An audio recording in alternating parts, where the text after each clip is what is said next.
Hello and welcome back to another episode of Pass the Syrup, the estate agency podcast, estate agent and letting agent podcast for agents, run by agents.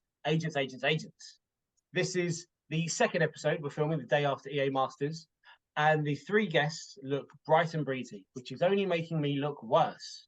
Wonderful. So great guests today. First up, Big John Handford, Mr. Fine and Country, the legend from the Midlands. John, how's it going? Yeah, all good, thank you, Ben. Very smug at the fact that I missed EA Masters yesterday. I had a diary full of appointments, so I'm bright-eyed and bushy-tailed today without a hangover, which I'm very grateful for. Listen to him, a diary full of appointments. Isn't he such a perfect estate agent, John Handford? Yes, bright-eyed and bushy-tailed, and making me look 10 years older. Next up, Wendy Peterman of Petermans, my mate from Director's Dinner. I spent some time with yesterday. Wendy, how's it going? Did you go on the punch bag? You went on the punch bag, didn't you? I love the punch bag. I couldn't stop going on the punch bag. It was great. So that yesterday, Smart Compliance had set up one of those, you know, when you go on holiday to Magaluf and there's a punch machine and everyone's drunk and punching it. The guys had set one of those up in a competition, and Wendy and Angie Cooney wouldn't come off the punch bag, wouldn't let the boys near it. But it was quite good fun. It's quite a good day, Wendy. Yeah, it was a great day. Really enjoyed it. Luckily, I haven't got a hangover either, so that makes you feel worse too. Yeah, guys, can we just talk about something else? Come on, You started it. Yeah, all right. Enough out of you. And then, mate. Oh, well, John's on a debut, and we've got another debutant, Ross Daniello. Oh my God, how have I messed it up after I just asked? Oh my God. Big Ross is in the house. A lot worse. Apologies for that. But Ross of the newly formed Chartwell Nobel. Ross, welcome to the podcast. How's it going? And tell us all about your new venture. Yeah, early days. So literally just launched, a bit of a soft launch this part of the year, and then in the new year we launched properly. So yeah, it's exciting time. So like everybody else, wanting to do something a bit different. But yeah, that'll come in the future, I think. But yeah, very exciting times. But no, thanks for asking me on, Ben. It's appreciated. Good man, no, good man. Good luck. I've been a fan of your social media content for some time. So no pressure, but do not let us down here, Ross. Expecting big things. Oh, okay, good stuff. I'll do my best. Yeah, sorry, Ross. Right, we're going to crack straight on with the big question of the week. So the question this week I'm going to pose to our guests is, how does a new agent with little experience or an agent setting up a new operation build credibility, ideally as quickly as possible? So really it's tips, it's advice. We're seeing a lot of new we've got Ross who's setting up a new operation. How do agents get around building that credibility piece? Sorry, Ross, go on. I'm just here for the advice. So yeah, anything you can learn, that would be great. Wendy, what do you reckon? I think obviously social media, very important. Show a real big understanding of the area that you're in. Get out and network, meet as many people in the community as you can. Come back to me and I'll think of some more things. Chaps? I'll let Jonathan go with that one. Look, there's a number of things that you can do. I think as a new agent, you're probably going to be more inclined to focus on activity and try and focus on results. Well, actually, I think you should be focusing on learning. I think learning's earning. If you want to build credibility, get a qualification. The vast majority of your competition won't have one. And a level 3 technical award is pretty straightforward. If you can't complete that, you probably shouldn't be an agent anyway. I think the regulation of our profession is coming, so you're going to have to do it at some point in the future. You might as well do it now whilst you're not quite as busy with listings and sales. I think coming back to the social media, I watched a great video by Gary V the other day, and he was talking about real estate agents, and he said, build more content. He said, get as much content out there as possible on your local area. And he said it's, for anyone that's run a business, you put an advert on a billboard, you've got to pay for it. You put a full page ad in a newspaper, you've got to pay for it. You sponsor a bus, you've got to pay for it. Social media is free. You can literally get 100,000 views based purely on the merit of your content. So if you want credibility, you want to get out there, start talking about your local area, start talking about the local schools, the restaurants, the top 5 streets, the top 5 cafes, the top 5 pubs. All of those things can give you that status within the local area. Very good. Reverting to Gary V, I mean, you just can't go wrong. And he does the fundamentals, area specific, and it's free. It's such a good tool. Ross, anything to add? Yeah, I think I couldn't agree more with that. Really, sticking to Gary V, he's a big fan of hosting the party, and that's what you're doing here, Ben, isn't it? It's bringing people who know what they're talking about to, well, hopefully, to sort of give, their opinion, and by association, you're the expert, aren't you? And if you can add and lend things, then all is good. But from my perspective, in terms of starting afresh, something we're doing at the moment, be as visible as possible. All the information you need is out there. It's all free. Go on YouTube, Zoopla, Move, all the portals on the market, they're all out there. They're all information that you can use, and write a script, stand in front of your iPhone or whatever it is you've got, and talk about it, and become an expert. The sooner you become an expert, and as Jonathan's quite rightly said, get yourself qualified so you can prove it. It's not that difficult. People are going to listen, and the minute they start to listen, they start to trust, and the minute you build their trust, they're going to take a step forwards, and you want that 100 raving fans as quickly as possible. That's how you're going to do it, by getting in front of them as quickly as possible. As you say, it's all free. Getting out there is free. Learning is free. It's not that challenging, really, but you do need to know what you're talking about. And the minute that you overpromise, people forget. People think that what we do for a living is easy, and it isn't. You've got to learn. You've got to know what you're doing. You can't just try it and give up and go away. But actually, the more you learn and the more you spread and share, the more people will start to trust and believe in what you're saying. I just thought of one more thing. I agree with everything you just said, Ross and Jonathan. Join Property Mart. Be a member of something like Property Mart that is trusted, because obviously, if you are, then your training will be cheaper. But I think it's really important that you are part of a body, an agent body. So, Wendy, because I'm not a member of Property Mart, so tell everyone the benefits. Well, I don't trust you. Well, nobody does, including my wife. But that's for another time. So because I don't know the benefits. Let's pretend I don't know all the benefits of Property Mart. So give people an overview of what they would get. Lots of benefits. I mean, one of the benefits is you do get free legal advice. There's loads of templates that you can download on there for your paperwork. Obviously, the training, and the courses. If you are a member, you do have to pay for some of the courses, but they're cheaper if you're a member than if you're not.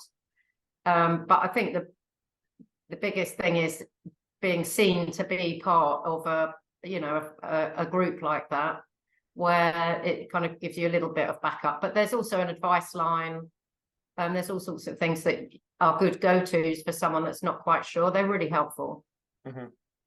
Okay. So another thing, credibility, because I think you can build credibility and you can also erode credibility. So I've got a great tangible case study of this. In one of our areas, one of our competitors was using properties that we'd sold on their website, saying that they'd sold them. Now, obviously, it's an ASA issue, which again, we've contacted them and have taken it down. But don't try and blag your way to success. Yeah. Estate agents are already under the microscope. You're already vulnerable to a public that's suspicious of what you do. To then make that as a start and to claim that you've sold things that you haven't, it's not good. It's not cool. You're going to draw all the wrong attention towards you. And I mean, there's that great study. There's a public survey called the Veracity Index, which is that measure of the public as to which professions they trust. And at the top, you've got nurses, doctors, and engineers, and at the bottom, you've got politicians, you've got advertising executives, you've got bankers and estate agents. we're already ridiculed for Yeah. what we do. Don't give people a reason to hate you, so you can gain credibility, and I think you can lose it as well in just as quick a fashion. So you struck something that came up yesterday in a conversation. Fake it till you make it. Oh, Which is I hate it. one of the most popular TED Talks of all time. I think it's the second most viewed TED Talk of all time.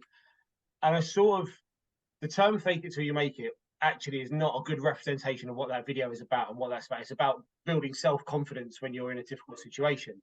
But the actual term fake it till you make it, we were having a conversation about this yesterday, specifically about agents and how they present themselves as experts. And they've been doing the job for 3 months.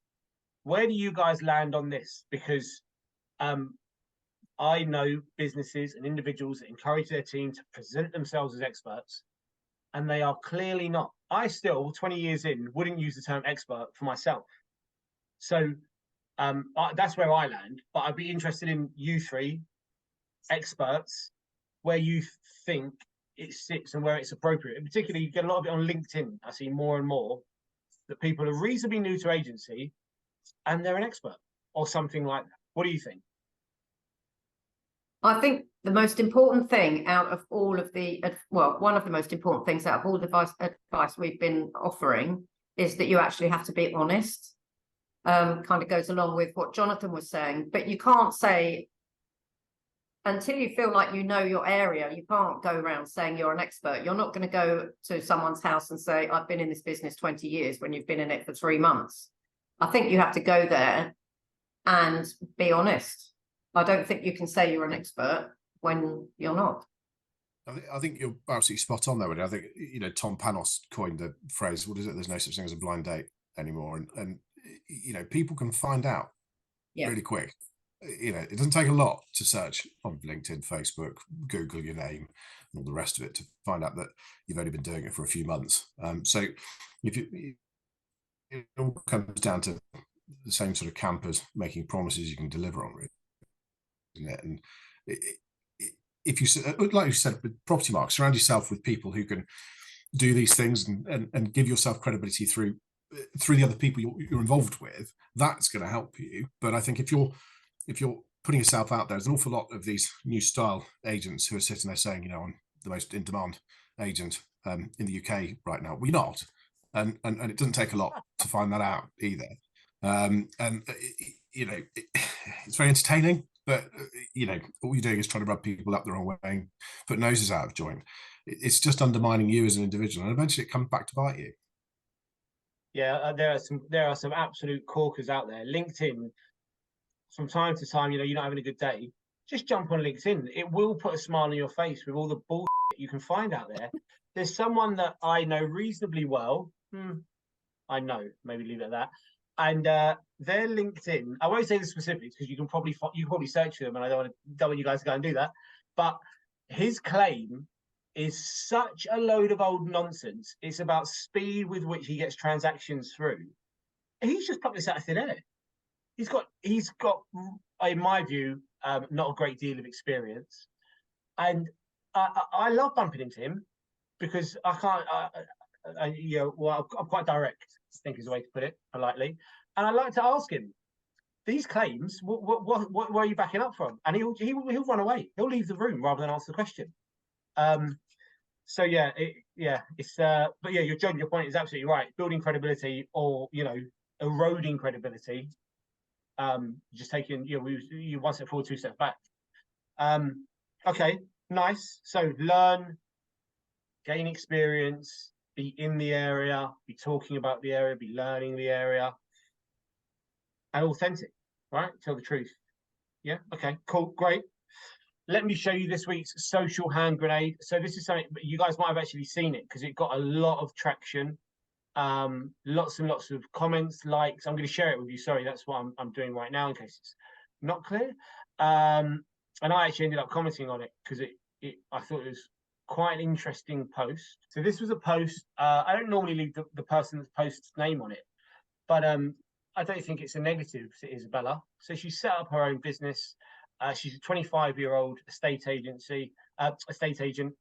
and she's had some feedback around not being old enough. Is she going to be suitable to do the job? that's the very brief summary. And I found it interesting because I set up my business when I was 25 years old, and obviously that was only 3 years ago, but I don't remember getting a lot of "you're too young to be my agent" or a lot of that sort of feedback. But I do remember intentionally wearing my glasses every time I went on an appointment because I thought it made me look older. So there's obviously something in the back of my mind, a bit of paranoia. But today, I think keyboard warriors are rife. They're everywhere. And they're happy. So the point made on the post was a lot of the feedback was being made in Facebook groups about her, which I think is just, cowardly, if nothing else, but completely unnecessary. But there weren't so many keyboard warriors 15, 16 years ago when I set up. Do you think, is this a thing? Because we get feedback from our customers occasionally that they don't want to work with young agents.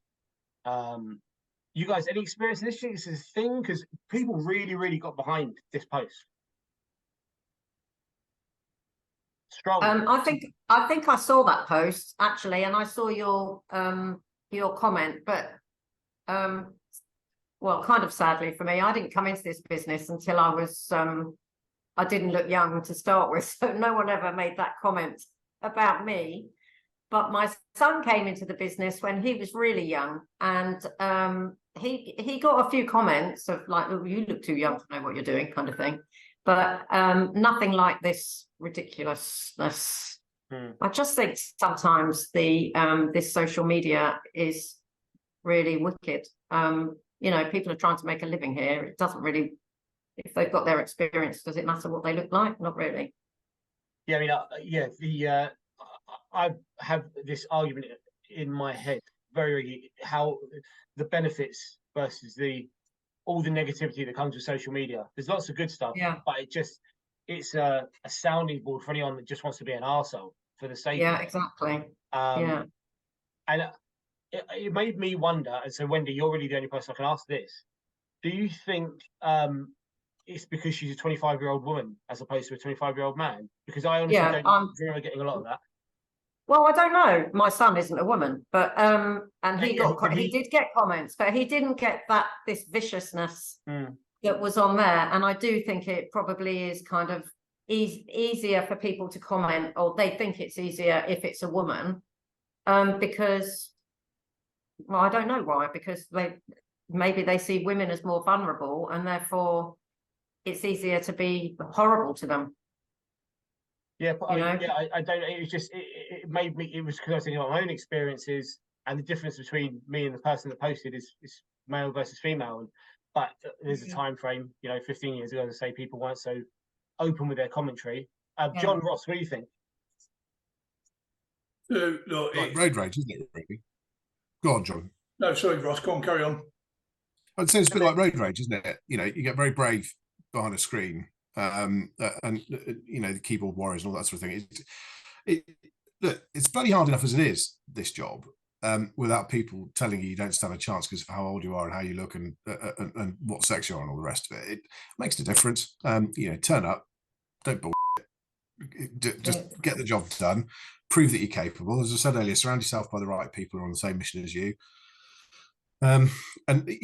People can detect nonsense from a mile off, especially the sort of end that I deal with, the sort of higher end of the properties and similar to the guys at Fine Country. They can smell it a mile off. So if these people are going in there, it depends on so many different things, doesn't it, on how they conduct themselves and what have you. But there's no excuse for singling somebody out and saying that just because of how they look or how they are or how young they are, that there's a reason for them not to be good at their job. I know some agents who are, somebody who I've worked with up until very recently, who's 2021, is probably one of the best agents I've ever come across. And yes, she's got a lot of learning to do, but bloody hell, she's amazing. And I'd put her in any house, in any environment, and I'd back her 100% of the way. So yeah, it's tough, but unfortunately, if you put yourself out on social media, you've just got to accept it. Prejudice is out there constantly, and it's hard enough with imposter syndrome as it is trying to build up the courage to do these things, isn't it? But the long and the short of it is, it's you put your head above a parapet, eventually someone's going to take a shot at you. Unfortunately, that's just the world, and that's really sad, but it's just how it is. I was chatting to Jerry Lyons at a conference the other week, and we were talking about people with extremist views.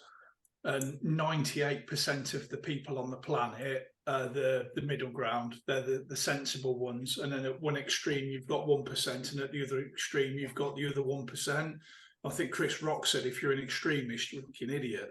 And you're always going to have people like that that are going to have these massive opinions. And unfortunately, they pick up the majority of the focus on social media or on TV, and because their views are so extreme, that's what people flock towards. But actually, the vast majority of people don't think that way. There's a girl I work with there called Nicola in Leamington. She came to us pretty much straight out of university. Within a year, we'd made a partner. A phenomenal agent, really good at what she'd done. First property that she'd sold was over £3 million, done a grand job with both the seller and the buyer. I think age isn't, and Richard Rawlings talks about this, he said aptitude isn't as important as attitude. So you could have somebody that's been there and done it, but actually their attitude sucks. They're not prepared to learn new things. They're not very innovative in their thinking. So age can actually be a thing that restricts them, whereas somebody comes in keen, full of beans, full of enthusiasm. They're there, they make themselves available, they do everything within their power. So, I don't think age is necessarily a thing that you should be judging people on. It's how good a job they do.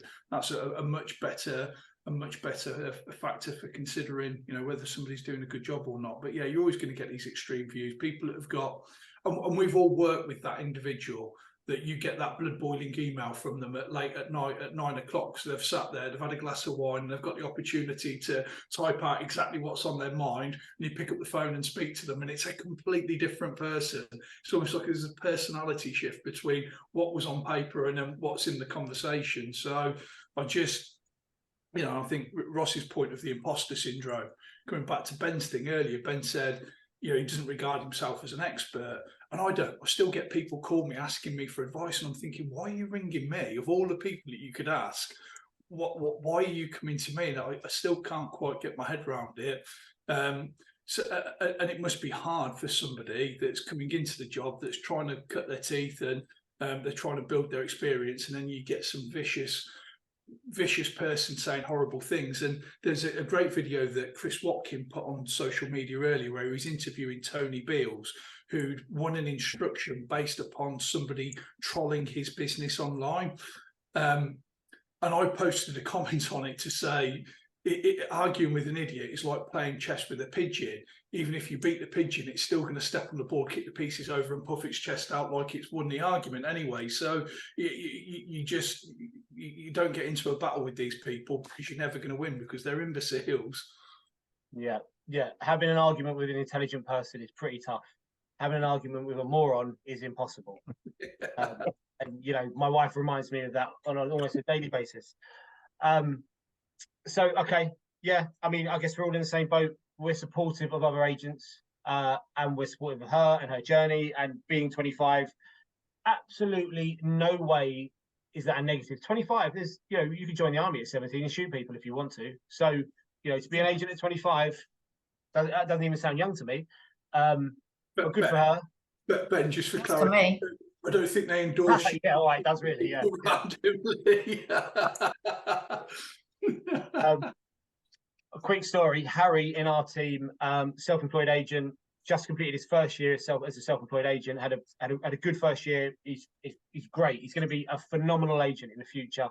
He's already very good, very mature. He's 23 years old, and last week he was at a valuation, and the vendor said to him, "We just don't want to work with any more 25-year-olds." And he's 23, and he's had a hard old life. Clearly, he's got a weathered look about him, because they're clearly adamant that he's way older than that. And whilst that's a difficult pill to swallow, because I think he's going to win the instruction, but it also means he looks about 30, and he's only 23. But he's a long distance elite level swimmer, so that's not easy. So it takes it out of you. We'll get you on a new beauty regime, Harry. You'll be fine. But we do hear that from time to time. That people have this judgment around age. We've got these internal biases, haven't we? And actually, I've met as many older agents as I have young agents who don't know how to perform, or don't wish to perform very well. So, yeah, okay, cool. Let's do the Agents Together piece. So Sam Sam Offley would normally provide us with a video. Agents Together is a mentor-mentee charity. Brilliant initiative, brings together people from the property industry to support each other. If you think you could benefit from having a mentor, then just reach out to Sam Offley. Likewise, though, if you think you could benefit from being a mentor, and let me tell you, as a mentor, it's extraordinarily fulfilling. If you have good experience, I would recommend trying being a mentor just as much as trying being a mentee. But as I say, Sam's details will be underneath this video. Reach out to him if you think it's something you would benefit from.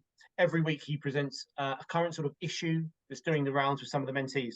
So he's not available to do the video this week, but he sent it over. The question that's coming up a lot, which actually makes a lot of sense based on market conditions, is what advice would you give on the best way to educate consumers on the sort of current market position, current market conditions? I don't want to preempt, but I'm assuming he's, sort of conditions are very different to where they were maybe a year ago or 2 years ago. What would you guys give as advice as the best way to educate your clients and your consumer base? Ross, you want to start? Yeah. Just fact. Deal in fact.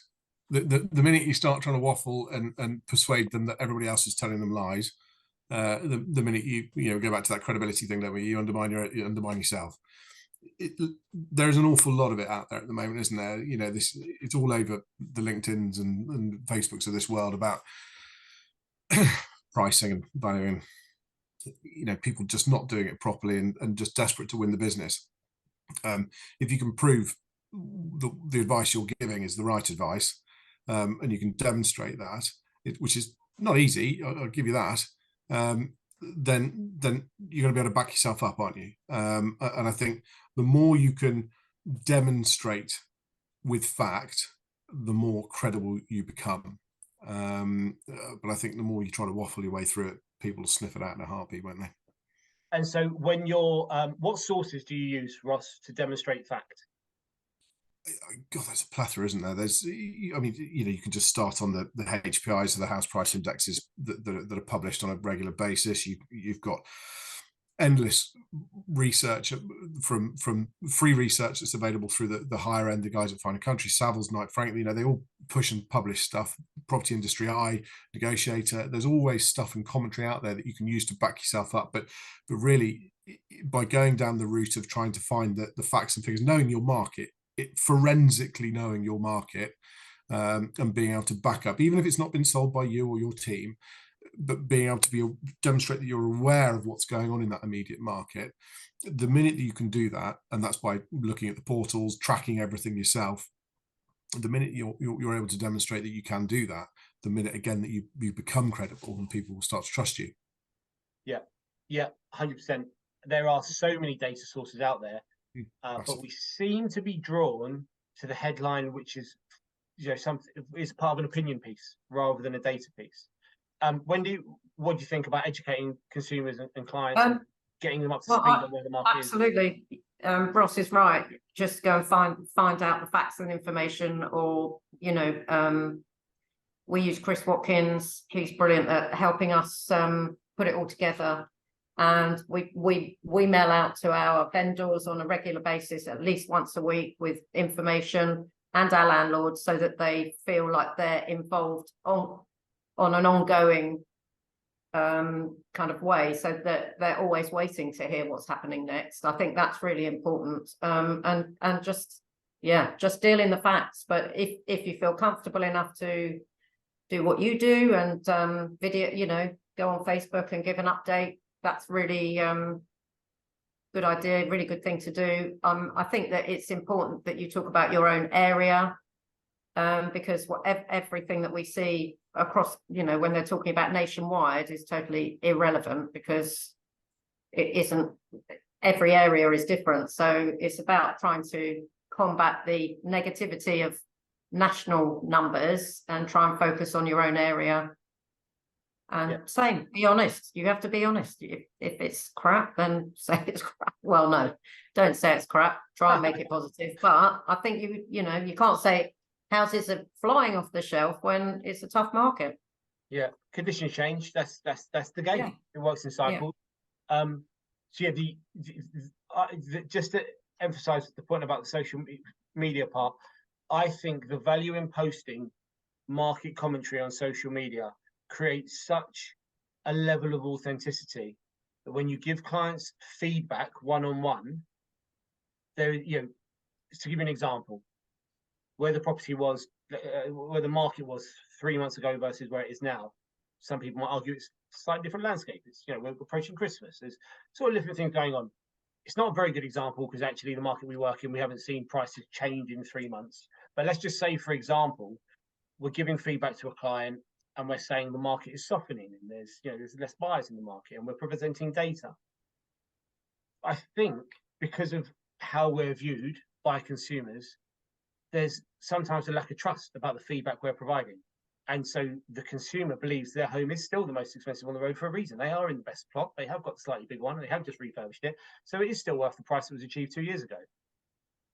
Why we find backing up our daily feedback is to then revert them to our social media and say, look, if we're willing to say it to you one-on-one, and we're also willing to say it to thousands of people online, it's almost sort of, it's double checking the authenticity of our statement, the facts. This is what's going on. We would not put this in the stratosphere. We are not trying to kid you into a reduction on your home. We're actually telling you what's going on in the world. And that works really, really well for us. Have a conversation, forward links to our social media. Say this is actually what, you know, one of the guys presented last week or earlier today. Wendy, can I ask you a question? You said you send stuff out to your clients, your database on a weekly basis. Is that market commentary that you would send them? Sometimes it is and sometimes it isn't, but it's always within our own area. It's always, I mean, some of the, if there's not that much, you know, to say, sometimes we'll talk about terraced houses, or sometimes we'll talk about what, you know, you just have to think of things, but they kind of expect us to be sending out information on a regular basis. But most of it is, you know, stats and relevant info. That's good. It's really good. I mean, it literally doesn't only go to our current, it literally goes to our whole database. And it's a good way of keeping in touch. Yeah, for sure. Purely being nosy, do you use a service or is it part of your CRM that does that? No, someone in the office does it off the CRM. Okay, that's good. That's great. I mean, I think everybody should be doing that. It's good. Yeah. John, anything to add? No one cares about your opinion, buyers or sellers. They just don't. So I love Ross's bit of talking about you know, hard, irrefutable facts. That the bastion of truth is the volume of stock versus the properties sold, because that'll give you an indication as to whether it's a buyer's, seller's or balanced market. And I think, you know, which is a theme of this podcast episode all the way throughout, I think having honesty and transparency with people is really important. And I think there's a lot of sellers out there that the agent hasn't quite communicated to them the reality of the market, and they're sort of sat and they're adopting hope as a strategy, and it's quite a dangerous approach to have. And I think the agents are people pleasers and they don't want to deliver bad news, but in reality you've got to. And there's a great real estate agent in New Zealand, a chap called Peter Gilchrist, and he had a program called the Midas Touch, which helped us through the changing market in 2007, 2008. And there was one analogy that he gave that always stuck with me. And he said, I want you to imagine you're not an estate agent, you're not a realtor, you're a doctor. And in your surgery, a young kid has been riding his bike, they've fallen off their bike and have tripped over and they've put their hand in a load of broken glass. And they've got a cut, they've got little shards of glass that are stuck inside their hand, and the parents have rushed them into the doctor's surgery and put this child in front of you. And you looked at the wound and you can see it's ugly. You know, there's bits of gravel, there's bits of dirt, there's bits of glass in there. And you've looked and thought, oh, that must be quite painful. But you know what's going to be even more painful is when I've got to treat it and I've got to get in there and I've got to get those bits of glass and I've got to get that dirt out and I've got to put disinfectant in and then I've got to get in, I've got to stitch the wound back up to ensure that it heals properly. And that's probably going to be more painful than the pain that you're facing now. But I don't want to do that. So instead, I'm going to tell you to go and sit in the waiting room and let's all just hope it gets better. which we all know, like that wound is never going to get better. So if you're the real estate agent that's saying to your vendors, it's all right, just sit tight and wait, and you know that you're probably going to end up with a vendor with an infection, and you know you've got a duty of care to help them. And I think the reality of this market now is we've got sellers that are living in the past, that are clinging on to a price that they maybe would have got at the peak of the market in 2021, 2022. And then you've got buyers that are living in the future who know that the prices have come down and are worried about further falls. Therefore, you've got this Mexican standoff between them. And your job is to bridge the gap between them, because people still need to sell and people still need to buy. And you've got to grab these two and you've got to put them together. And it's like that Venn diagram where you cross over the circles. That's the sweet spot where you get the deal. So, but yeah, I think honesty, transparency, forget your opinion, hit them with facts, and you should be okay. And don't be afraid to have those difficult, challenging conversations. And Ben, I interviewed you in November last year at the Warwickshire Golf Club. And one of the things that you said resonated with me, and it has done ever since. You've got to get comfortable with having uncomfortable conversations. Yeah. I mean, that's been almost a mantra for our businesses over the years. And it's just a personal opinion, but in my personal opinion, the people that are the best at this in this industry are the ones that appreciate difficulty. The tough stuff is where you earn your crust.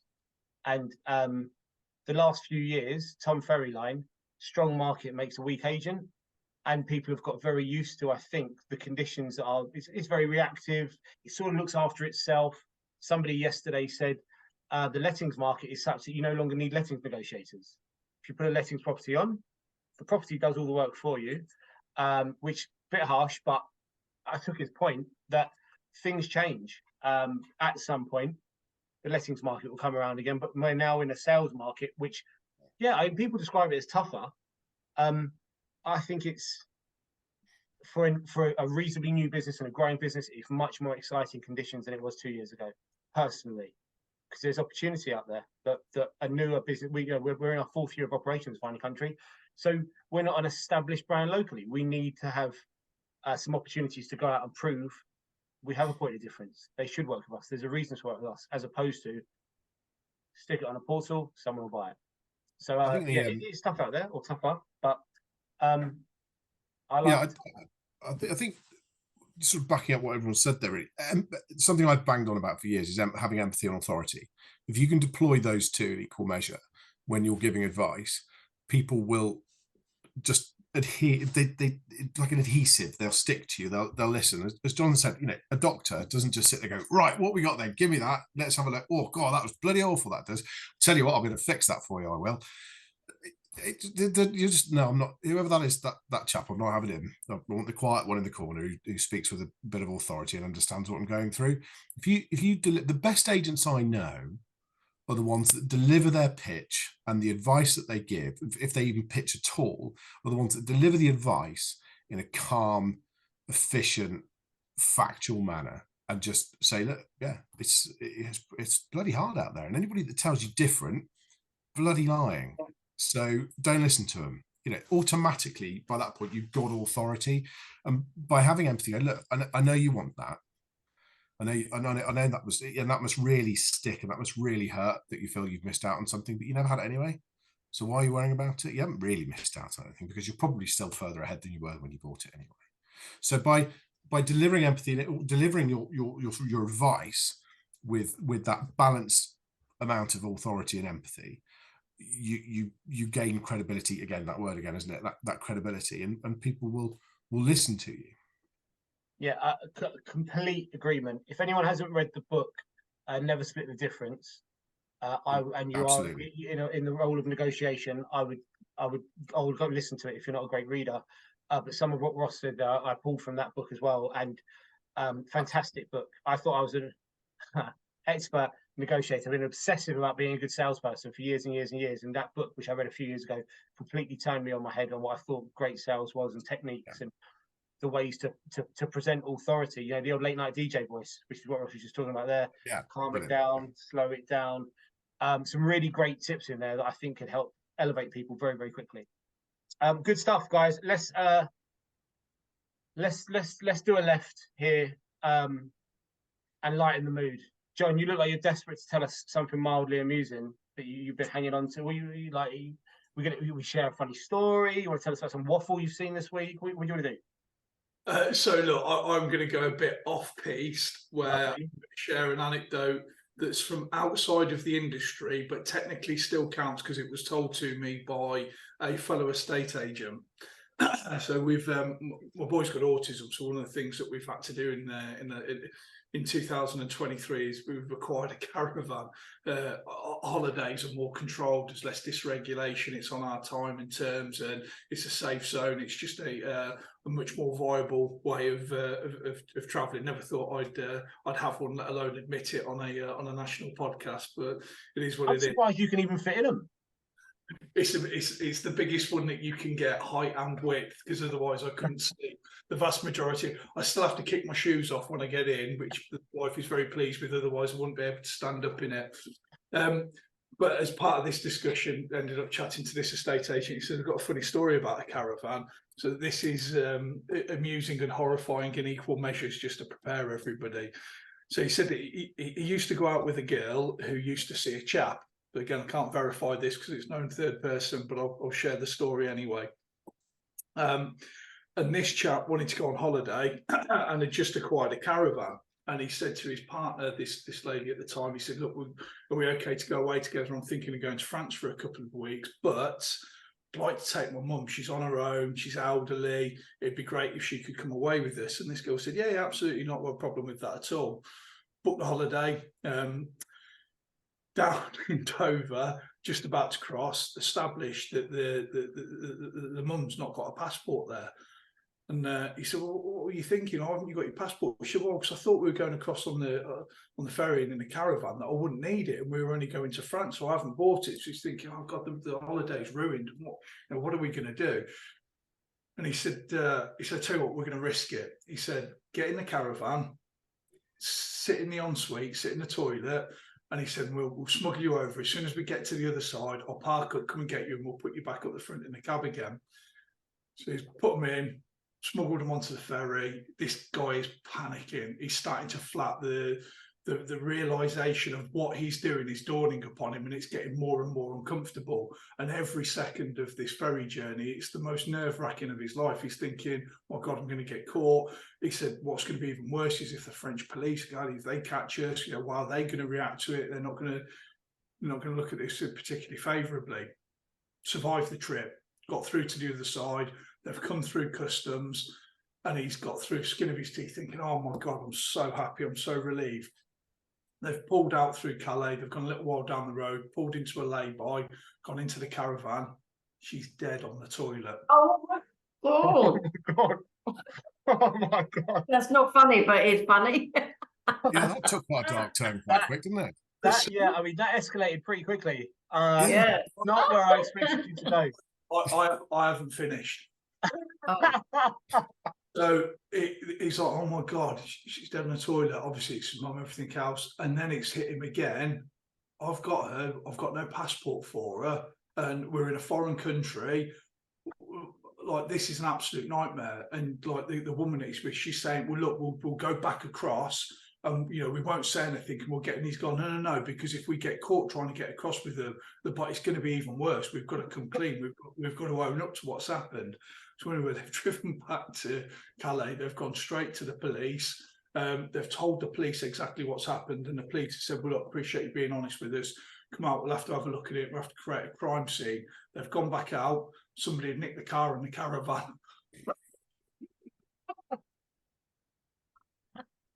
Oh, it's good. That's horrendous. Ben, I wouldn't bother going to anybody else. I think John's just I know, absolutely stolen it, Yeah, I isn't it? agree. Yeah. Honestly, yeah. I don't know if you guys even want to try and top that.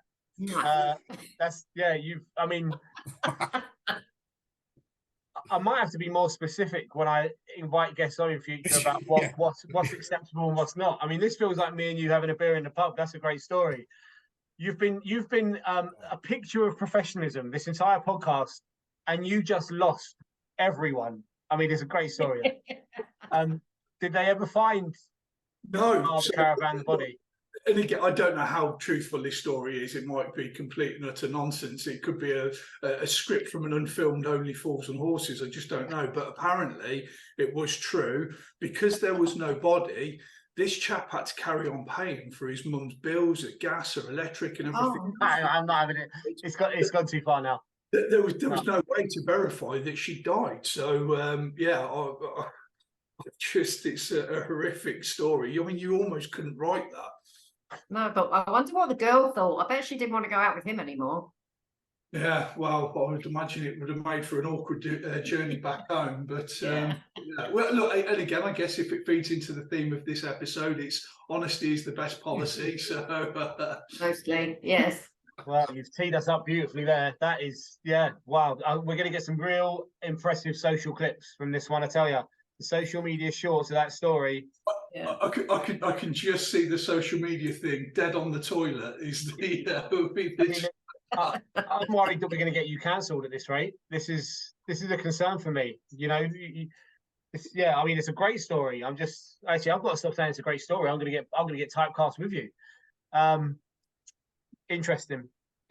Yeah. So, Wendy, Ross, I'm not going to ask you to have a I'll go. be very quick and say I was going to tell you a story about the time that I left the keys in a property, got locked out, and the only way that I could get back to get the keys, and it does go back to your first question, was that I had to go to someone's house, borrow a ladder, climb up onto an asbestos roof, jump down on the other side and get in the doors that we'd left open because we were taking photos, just to get the keys. So one of the tips to your new people when they're starting out a business is always keep the keys with you.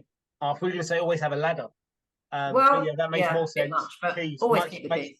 much more Yeah. sense to have keys. Yeah. Well, I would like to. Yeah. How long ago was that, Wendy? Too long to remember. Sorry. Yeah. All right. Okay.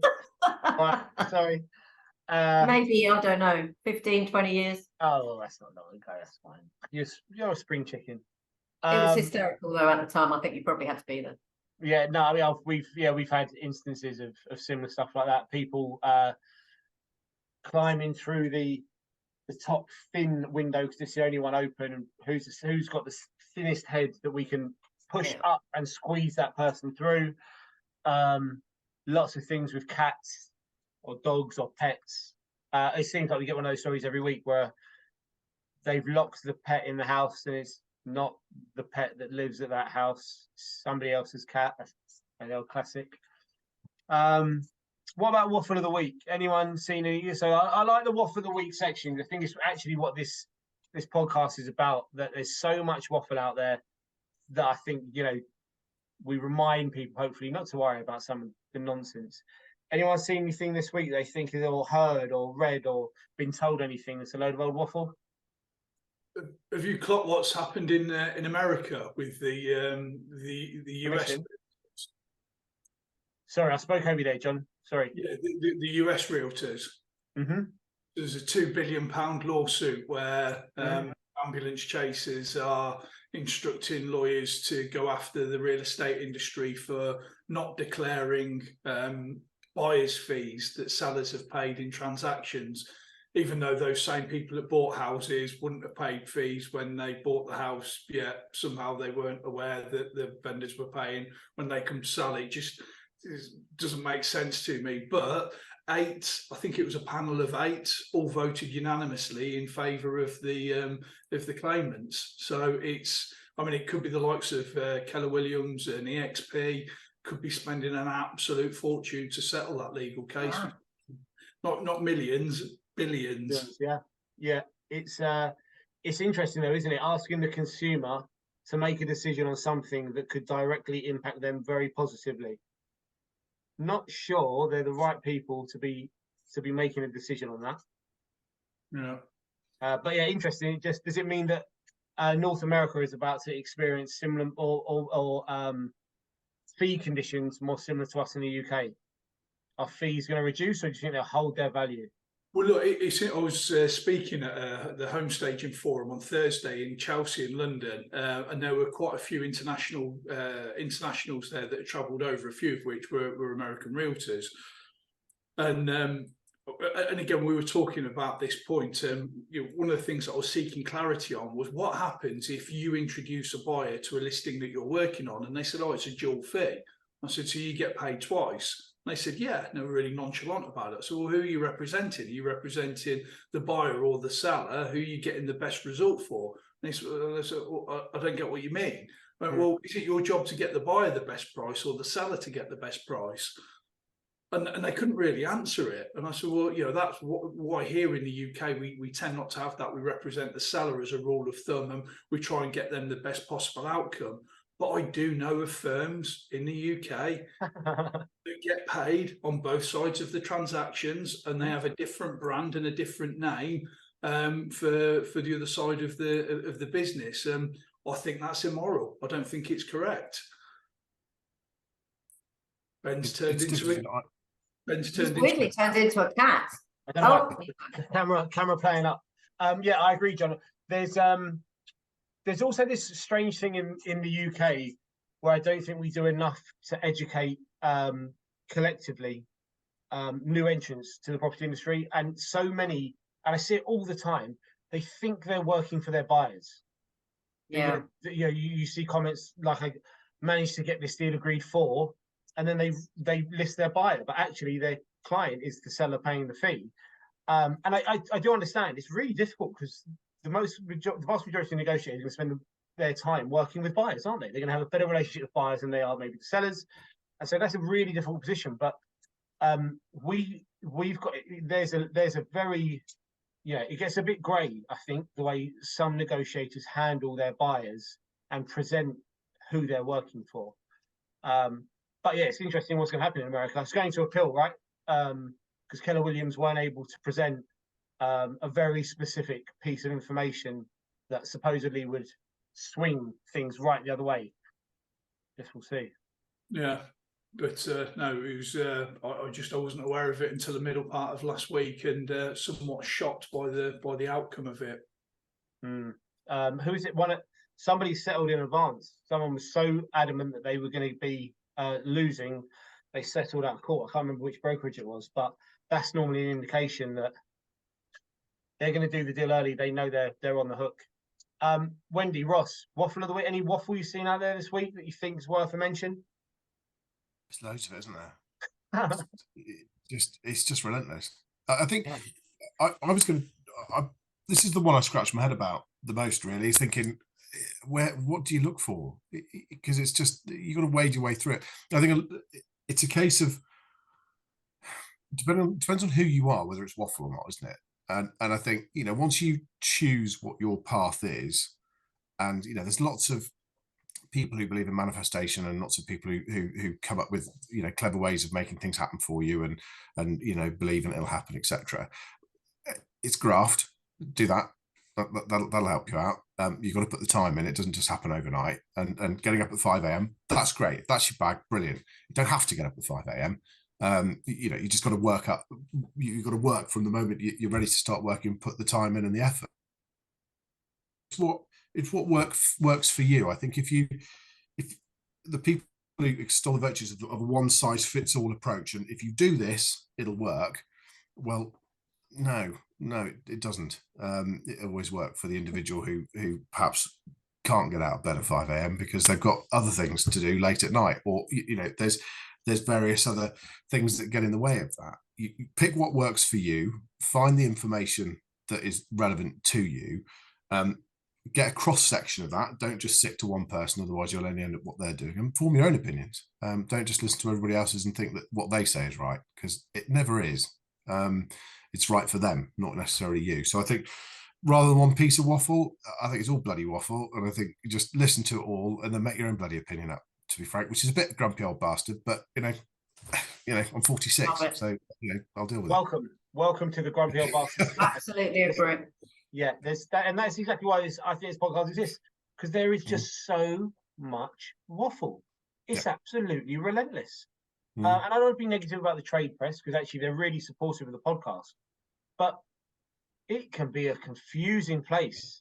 There's 4 stories about properties prices going down, and the next 2 about them going up, or there's all on the same email. Yeah, phenomenal. actually the contradictions you can find in a single day. So, and that's exactly the point of this. Don't worry about all of that. Just worry about what you do, what you're doing. Make a plan, stick with it, and find people who are going to help you on your journey. That's what you've got to do. Agents Together, perfect opportunity to plug that again. Big plug. Get Yeah, onto right. Agents Together. Get yourself a mentor. They'll bloody help you. They won't give you waffle. They'll help you find the solution. Oh, it's not Ross's first rodeo, is it? He's done this before. Hey, he's coming out of his shell there. Wendy, do you want to give us a big finish? Okay, very quick finish. I had enough of all the waffle. I had a week full of shit last week. It was one of the worst weeks of my career in this business. And I decided just to step away from it and not listen to anything. And it was such a relief. The only thing that I listened to that I found mildly amusing, I stopped watching the news as well because that was too depressing. And I just watched a sheep be rescued from a rock somewhere in Scotland and found that more amusing than anything else that I've seen in the last week. So sometimes if you feel you need to, just step away and go and do something else, because it is all a load of waffle. And actually, as Ross said, make your plan, stick to it, and get a mentor. Get a mentor. Big finish. You know what, right?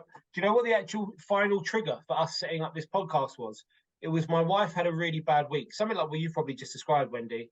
And on Friday night, she went to bed and she said, I'm going to go to bed half an hour early. I'm going to watch some comedy on my phone for 20 minutes to put myself in a better mood. And that's what she did. She found someone that she finds funny and she watched it for 20 minutes and she managed to fall asleep and she didn't have horrible dreams because she's had a really week and she woke up in a better mood. And that is, and I was like, oh my God, of course, that's just what we need to do. Yeah, step away. Lighten up. Forget about it. Have a laugh. Everyone feels better when they're laughing. And it's good advice, genuinely good advice. I find in the morning, like the other end of the spectrum, if I listen to something that forces me to learn, even if it's just 10 minutes, like not intense, not hardcore stuff, just sort of motivational, inspirational, but learning, my day is so much better. And it only has to be 5 or 10 minutes, but it's just something, and it just seems to wake me up. Finishing with 20 minutes of having a laugh.